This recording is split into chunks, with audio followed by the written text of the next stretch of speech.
A day in our life as a couple student sa umaga and TikTok affiliate sa gabi. Hello guys! It's Valentine's Day vlog!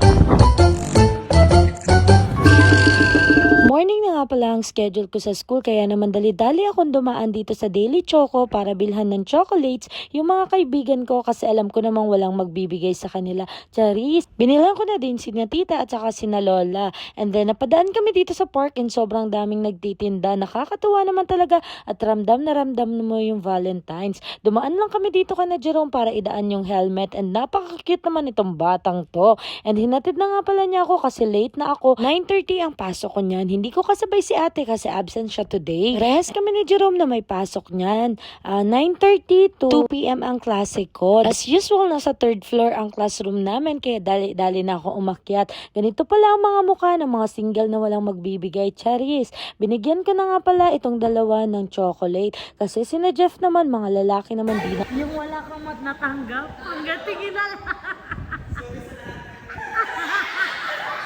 Yung tipong nakikikilig ka na lang sa love life ng iba. Bumaba na nga kami para kumain kasi gutom na kami. May break time kami na 30 minutes. After namin kumain at magklase, 2 p.m. na, pauwi na kami. Kawawa naman tong si Jeff, kay single, kaya wala siyang date, pauwi na daw siya. Ako naman ay sinundo na ni Jerome para kumain kami sa labas kasama si Papa, si Mama niya at saka si Papa niya. And then itong napaka-cute na batang inaanak ko, si Via. Syempre, ang Valentine's ay hindi lang para sa magjowa, kundi sa family rin.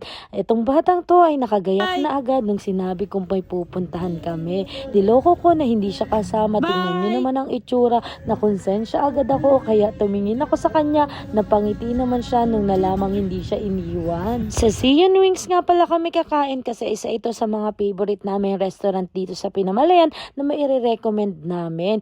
Parang 5 years or 4 years na kaming nagsiselebrate ng Valentine's dito. Baka naman Zion Wings, Charis, joke lang po. Kung naghahanap kayo ng masarap na food, masarap na pagdatean sa family or jowa nyo, isa ito sa mga marirecommend ko kasi ang tagal na namin ditong bumabalik-balik and same pa rin ang lasa, masarap pa rin siya. And tingnan nyo naman, ang ganda ng setup nila. Nakakatuwa si Mama at si Papa dito. Talaga namang aliw na aliw siya kay Via. And itong batang to, tingnan nyo naman, tuwang-tuwa siya sa mga nakikita niya kasi nga sobrang daming balloons. Manifesting nga, after 2 years siguro ay meron na kaming ganito kay Via. And then, umorder na kami guys pagdating namin dito and ako na yung pino-order nila kung ano daw orderin ko, okay na daw yun. And tingnan nyo naman itong batang to ay talagang tumuturo din, napakagaling. Anong gusto mo? Anong gusto mo? Ikaw, choose. Anong gusto mo?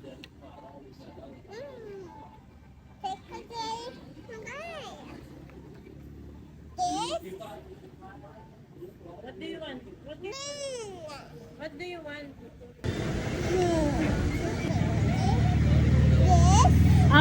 What's After ilang minutes lang ay dumating na yung mga order namin. Hindi nga pala sila nag-rice kasi 2 p.m. ito, nakakain na sila. Kaya naman nagpasta na lang sila, nag-chicken, nag-fries, nag-burger, and drinks na lemonade cucumber. Sarap lang sa pakiramdam na nagagawa na naming i-treat yung magulang namin sa simpleng bagay katulad nito. Pauwi na nga pala kami and may nag-take out ng lobo. Thank you nga pala sa Zion Wings. After nga pala namin kumain, dumaan kami ni Papa dito sa D&D para bilhan yung tita ko kasi inutusan ako ng pinsan ko. Natuwa pa ako kasi sobrang daming lalaki talagang nag-i-effort pa rin para bigyan yung jowa nila or yung kanilang mga magulang. Ang sarap kasi sa pakiramdam na makatanggap ka ng mga ganito. Thank you nga pala kay Jero. Pinaranas niya sa akin yung mga ganitong bagay. Ayan, tingnan nyo naman, matutulog ako ng may bouquet. Charis! And ito na nga, sinurprise na namin si tita kasi wala si kuya. Pumunta siya ng Manila. And tingnan nyo naman yung reaction ng isang magulang na binigyan ng bouquet at chocolate ng isang anak. Kaya kayo, hindi naman masamang mag-effort paminsan-minsan. Sobrang na-appreciate ito ng mga magulang natin. O, tingnan nyo naman kung gaano kasaya ni tita sa simple simpleng bagay na to. And bumili din ako ng mga pambigay ko sa mga tita ko. Simple lang pala ito pero sobrang na-appreciate nila. Sa ngayon, ito lang yung mabibigay ko pero malay mo soon makapagbigay na tayo ng mas maganda dito. Sobrang saya ng puso ko kasi tingnan nyo naman yung mga reaction nila. Simpleng bagay lang ito sa iba pero sa akin malaking bagay ito at na-appreciate nila. Kinagabihan nga ay pinagluto ko naman si Papa at si Jerome ng dinner namin.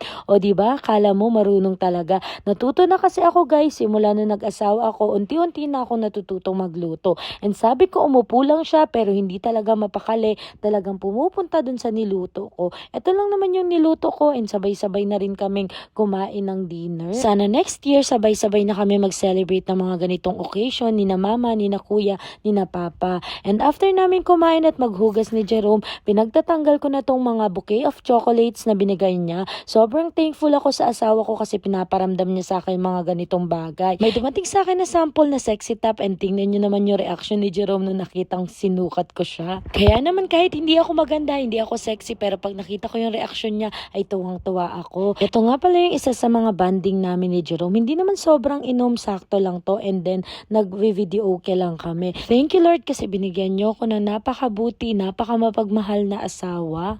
Hanggang dito na lang guys. Salamat sa panonood.